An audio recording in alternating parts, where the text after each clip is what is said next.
So let's talk about your spoils of war for a minute. During prayer, God gave me this phrase, and He said to tell them to declare that this war will profit me.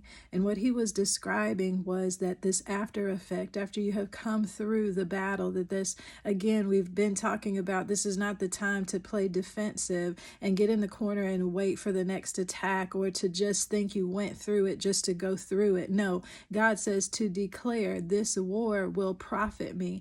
Part of the strategy for expansion and advance in war is that you would go back and look at the past battles and see what it is that you can glean from it, understanding that there are treasures, there are spoils of war that belong to you from that battle.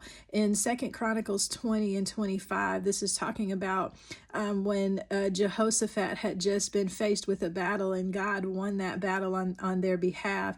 And it says that, and when Jehoshaphat and his people came to take away the spoil of them, they found among them in abundance, both riches with the dead bodies and precious jewels, which they stripped off for themselves, more than they could carry away. They were 3 days in gathering of the spoil. It was so much. You see, God said that you got to go back and look at this battle. Go replay the tape. Okay, go watch the film.